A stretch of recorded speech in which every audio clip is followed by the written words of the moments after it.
This week I'm going to turn this pipe into a holder for... I think I'm going to need a bigger pipe.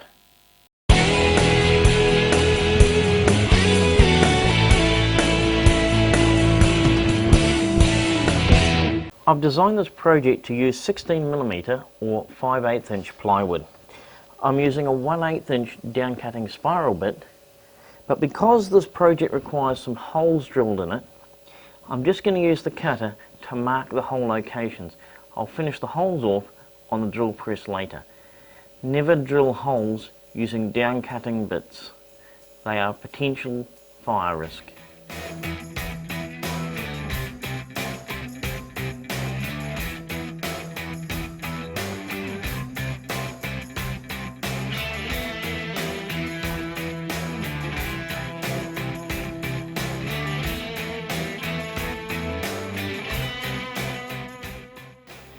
With the pieces now cut, I've quickly sanded them, drilled the holes using the pilots that I drilled with the CNC.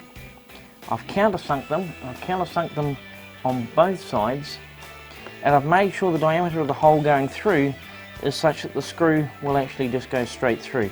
If you don't do that, you won't be able to pull the pieces up tight. Now I need to glue them together.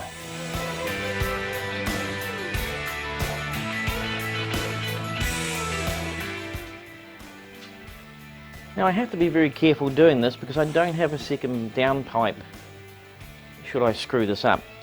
So this is a piece of 80mm down pipe. It's a standard size in New Zealand. I'm not sure about the rest of the world, but it's exactly the right size for standard tin cans we use. And if I drop it in the top, it just comes straight out the bottom.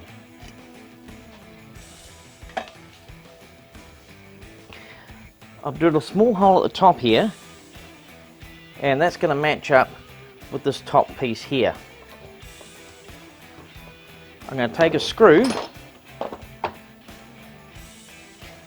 and screw this into my piece of plywood.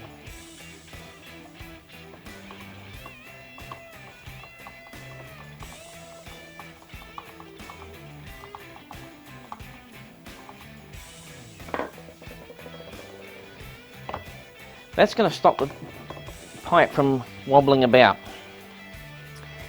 Next, I've taken a block of wood and I've cut it to be exactly the right size there.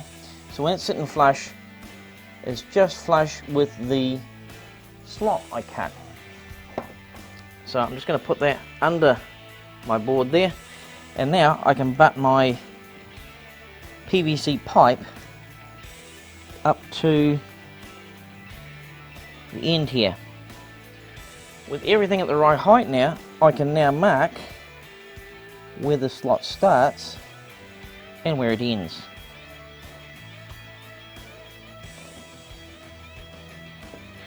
I know that this will be waste material and this has to stay. So the next thing I need to do is I need to mark a line across here. I've cut myself a block of wood, and with that I can use it to mark where my cut needs to be.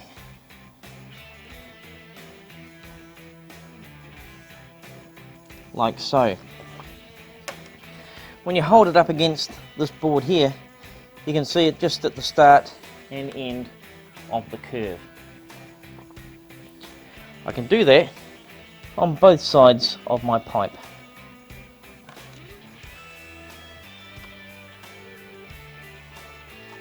So next I need to work out how deep I need to make this cut. So I've taken a couple of blocks so I can level that up, putting my tin can on there, and then with my digital calipers I can just measure the height all the way down to the bottom of that groove. And I have 79.8 millimeters. So we'll call it 80 millimeters deep. So we need to be a minimum of 80 millimeters deep up here. I'm going to go a little bit deeper and make it 85. So now I need to mark a line right up the center of my pipe. To do that, I put a mark on a piece of tape attached to my little half round here. I squared this hole, which I know is in the centre, up here, across and down on the other side. I can now put it against the end of my pipe, make sure it's centred, and then mark where the centre of the pipe is. I can then turn the pipe around, line it up, and do the same again. I now know where the centre of my pipe is. Next, I need to run a line down there, and the easiest way of doing that is just take some masking tape,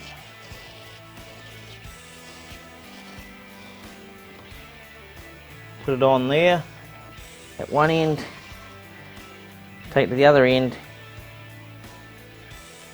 pull it tight, and lined up with a second mark. Because the tape's nice and wide, that is now a dead centre line down my pipe.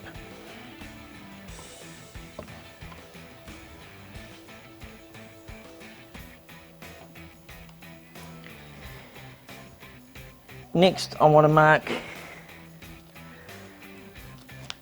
my pipe. So I'm going to take a bit of tape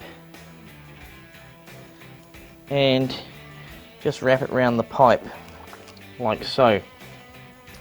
Now I've already transferred this mark here up onto this line here, and my tape now runs nicely around the pipe. Next I'm going to measure up 25 millimeters up from this mark and put a pencil line. And now I know where the centre of it is. I can take another piece of tape and go from the edge there to the centre, mark there, like so. I've been having a bit of a play around to see what the best way to cut this is, and I've decided the hacksaw is the best way.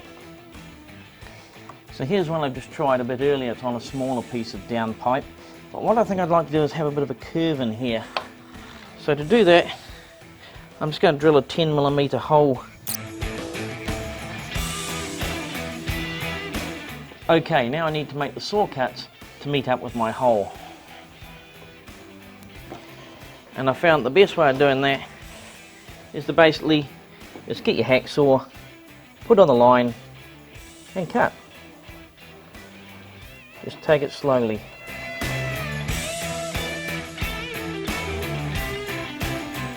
You can use a hacksaw blade just to get to the very ends of it, like that, because you won't be able to get right to it with the saw itself.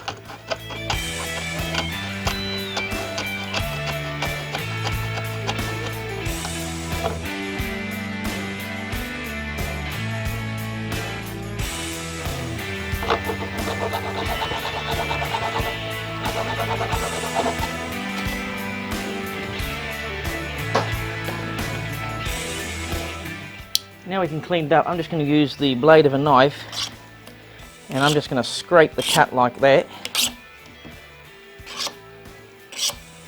and it'll just tidy it up for me.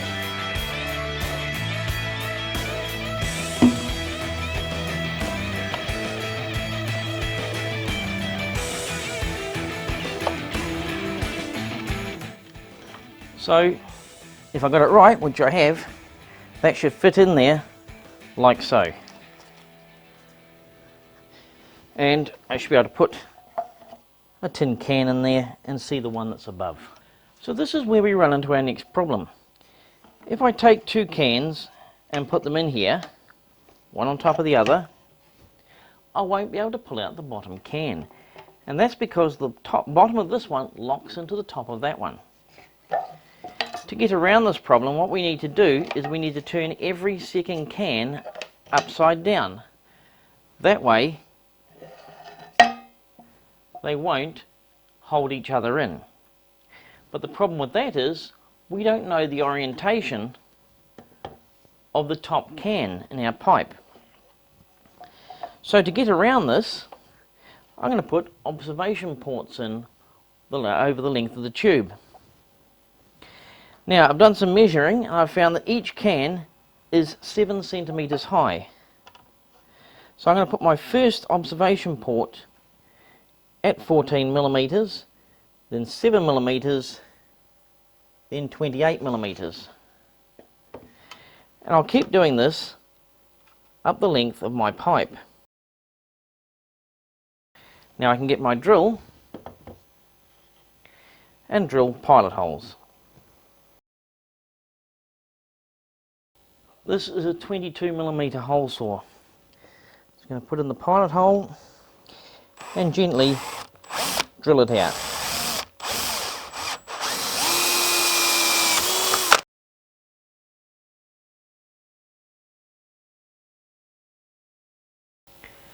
And then we can remove the tape.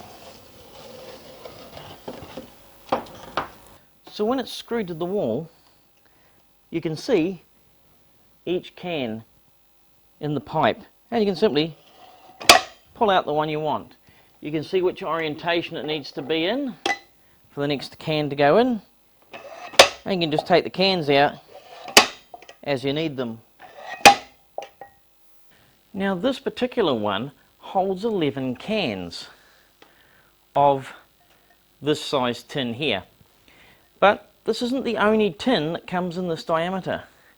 In New Zealand they come in varying heights. This one is about double the height of one of these.